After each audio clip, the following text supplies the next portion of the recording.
Hey everybody, welcome to Drive Thru Review 560. Today we're going to take a look at Escape Room, the game. Now this is actually, as you can see here, 4 sort of games in one. It comes as 4 escape rooms. So you've got a prison break, a virus, and so on. And players will have an hour to complete each of these 4 different escape rooms. That kind of gives you an order in which you should play them. Let's jump into, well, a little bit how the mechanics work. I'll tell you kind of general mechanics about the game.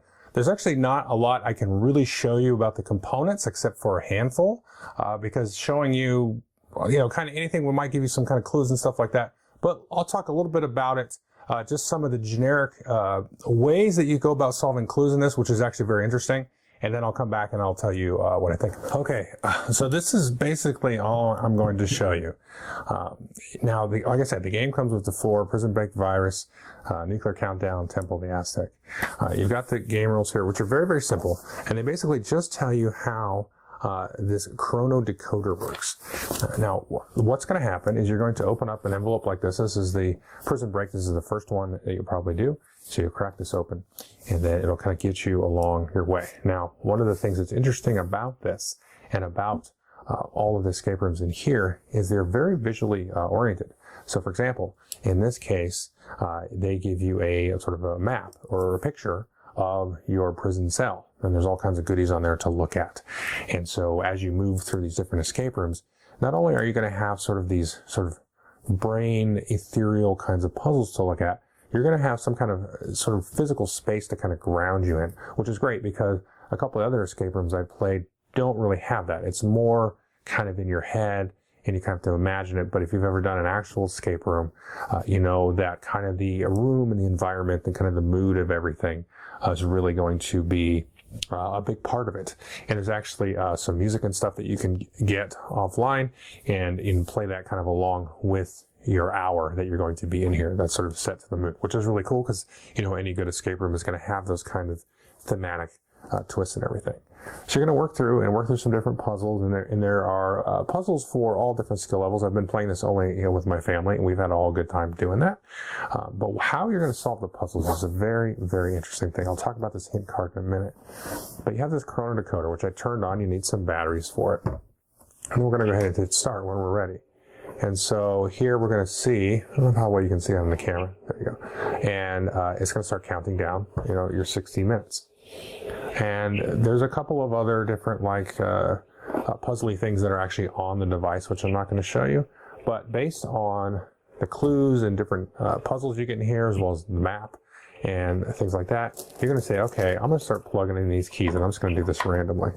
And so I'm going to get these in here, and then you're going to say, based on different parts of the key. So you've got B, different symbols and numbers and things like that. And sometimes the orientation is going to matter. So you're going to put these in, and this is going to be like maybe your first clue. And that was wrong because I just put those in there randomly. But if you get them correct, it's going to give you a little beep, and then you'll say, okay, once you get that, then you open the next envelope or whatever. Now, when you get it wrong, it actually reduces your time here by a minute. So if we did this again, we're just going to jump down here to 57.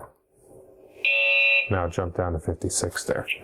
So that's kind of a good way to keep you from just trying random keys. But it's also interesting because you might sort of sometimes get maybe 3 of the keys. You're sure that this one, and this one are right, but this one you're not sure about. Maybe it's 1 or 2.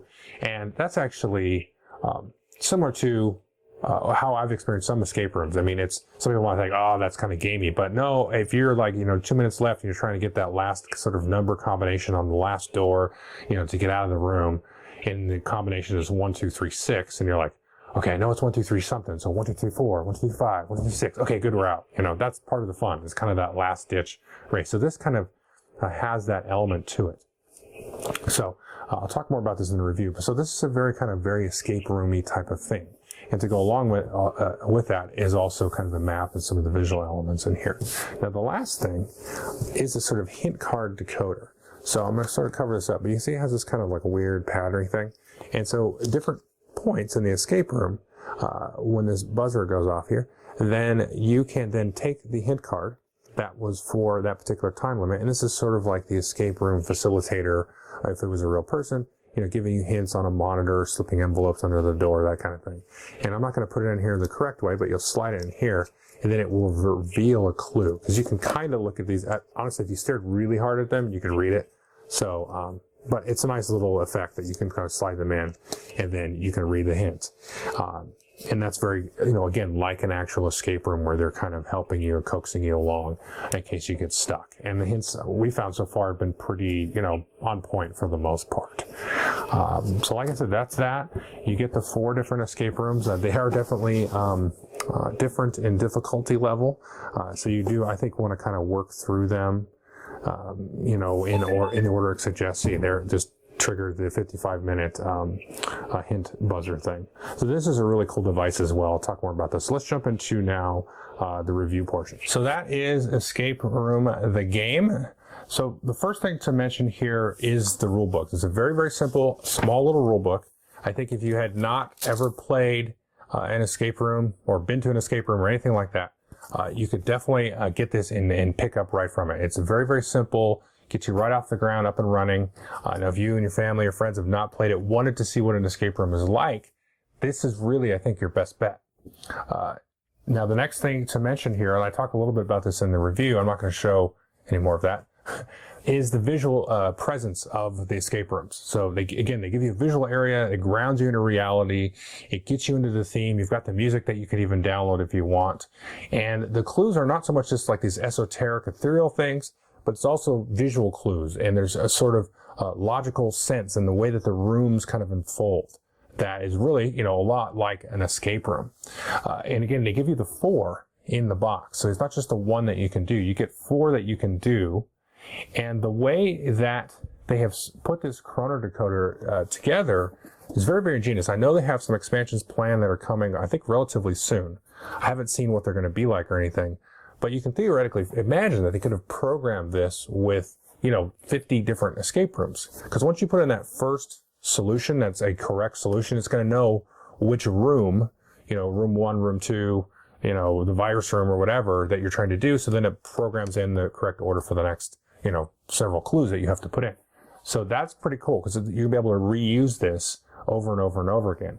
And the way that the keys work with the different letters and numbers and shapes and things on here, that you can kind of sort of abstractly kind of extract down into this key from these, more, complex and full-featured puzzles is really, really ingenious. It's a cool little device here. I mean, this thing is a piece of genius right here, honestly.